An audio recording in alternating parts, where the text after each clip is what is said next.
ভগবদ গীতার বিষয়ে আমরা আলোচনা করতেছি। আজকে হচ্ছে দ্বিতীয় অধ্যায়ের 33 নম্বর শ্লোক। আর 33 নম্বর শ্লোকে আলোচনা করছেন, যদি তুমি এই ধর্মযুদ্ধ না করো, বা অর্থাৎ আমরা কালকের শ্লোকে আলোচনা করেছিলাম 31 নম্বর শ্লোকে,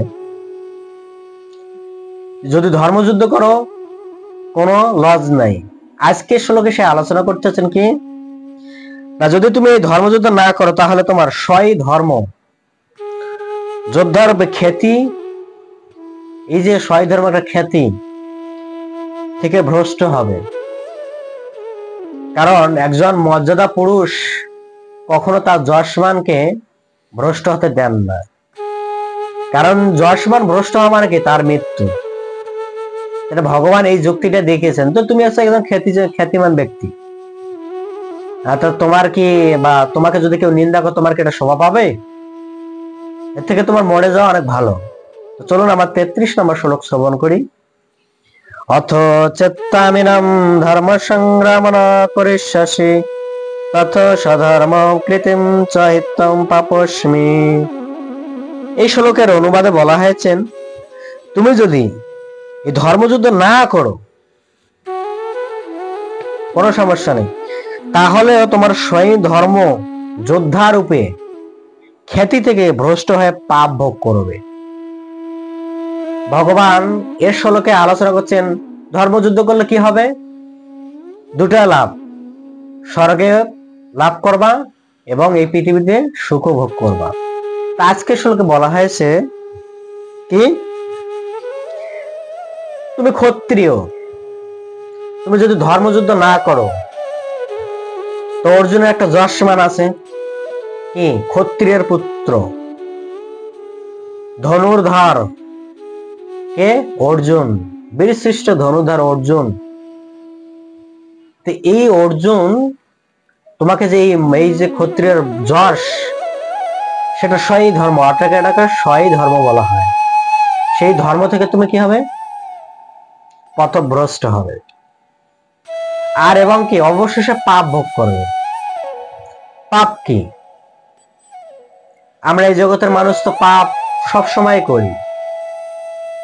পাপ এবং পুণ্য দুটি বস্তু।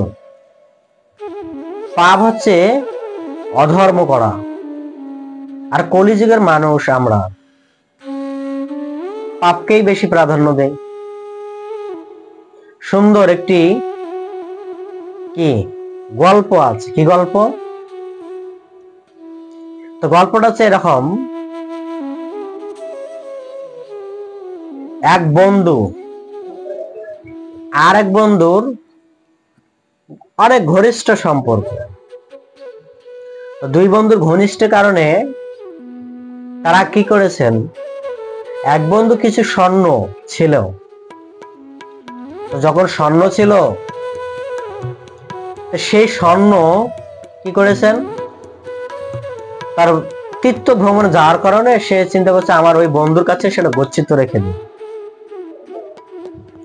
আমরা দেখতে পারি সেই বন্ধু সবকিছু টোপলা টপলি করছে, একদম সরকারি সিল মেরে রেখে সে বন্ধুর কাছে বলছে, বন্ধু আমি তো কিছুদিনের জন্য তীর্থ ভ্রমণে যাচ্ছি, আমি তোমাকে আমার এই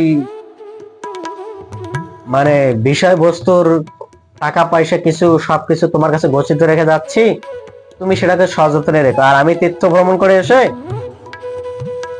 তোমার কাছ থেকে রিটার্ন নেব।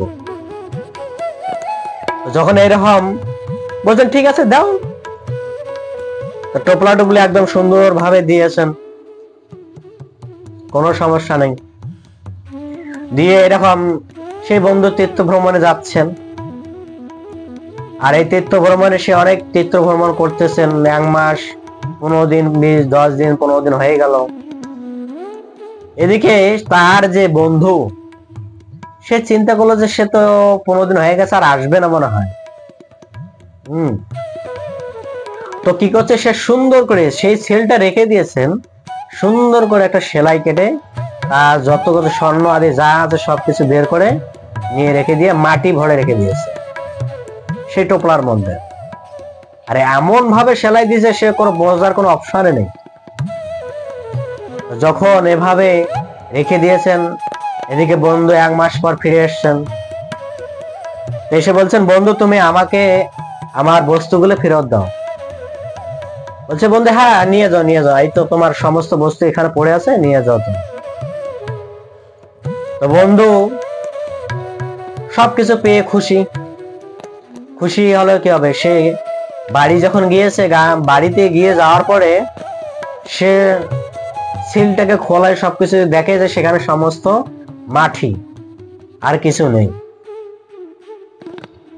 এই দৃশ্য দেখে সে হতবিম্ব, কি ব্যাপার, আমি স্বর্ণ রূপা যা কিছু আছে সবকিছু এখানে গোছায় রাখলাম, এখানে মাটি আসলো কিভাবে? আবার রিটার্ন আসছে, বলছে বন্ধু তোমার কাছে তো আমি আমার সম্পদ রেখে গেছি, কিন্তু মাটি কেন ওখানে? বলছে দেখো তুমি যেটা টোপলা আমাকে দিয়েছো সেটাই তো আমি তোমাকে রিটার্ন দিচ্ছি, আমি তো আর টোপলা চেঞ্জ করিনি, বা আমি তো এটা খুলেও দেখিনি, তুমি যেভাবে ছিল মেরে রেখেছ সেভাবেই আছে, এখানে তো আমার কোনো দোষ নেই, তুমি কি রেখেছো আমি তো আর জানি না। এই কথা এরকম তর্ক করে চলে গেছেন। পরে এই কথা কি করে গেছেন, আকবরের কাছে গেছেন এই কথা, ঠিক আছে? তো আকবর বলছেন, আকবরের কাছে বলছেন মহারাজ মহারাজ আমার একটা বিচার আছে। কি বিচার?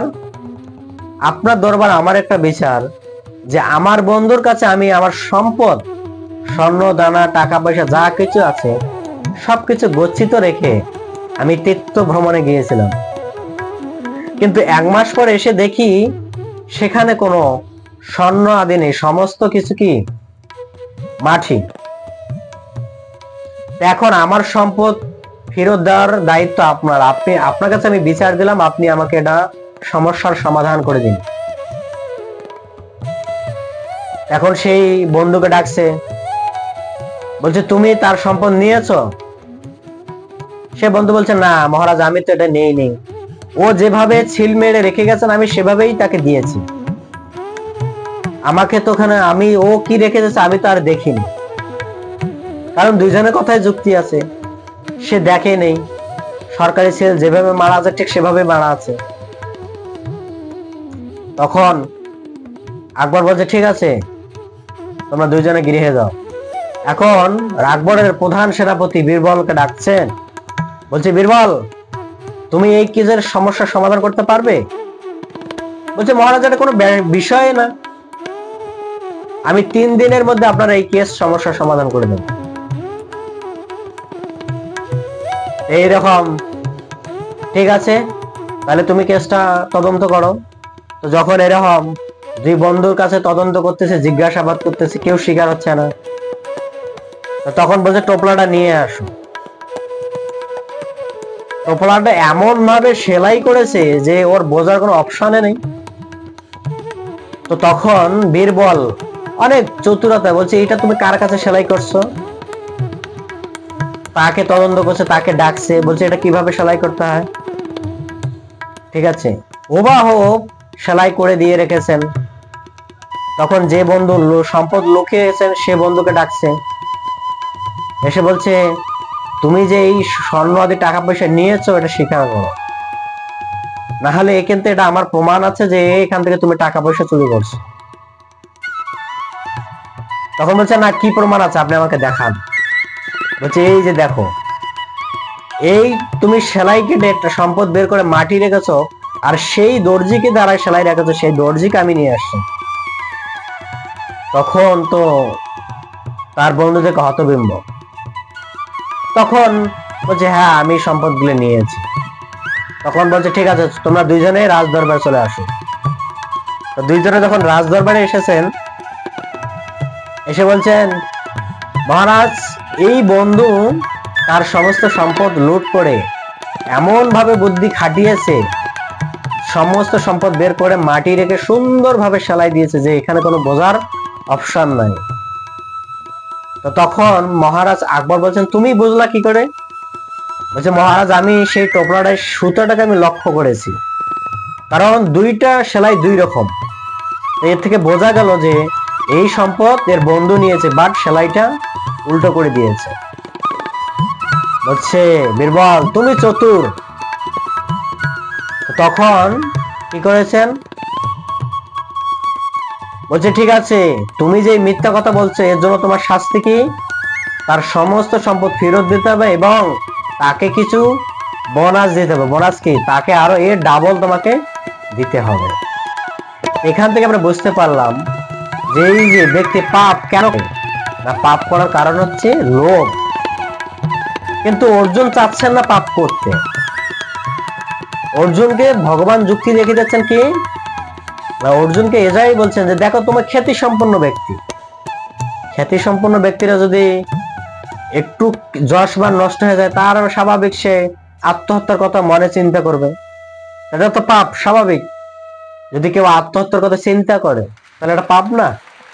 এই জন্য ভগবান বলছে দেখো তুমি কি তোমার খ্যাতি নষ্ট হবে, খ্যাতি ভ্রষ্ট হবা এবং অবশেষে পাপ ভোগ করবা। পাপ মানে কি, চিন্তায়। এই পাপ কারণে তুমি কি আর স্বর্গ লাভ করতে পারবা না।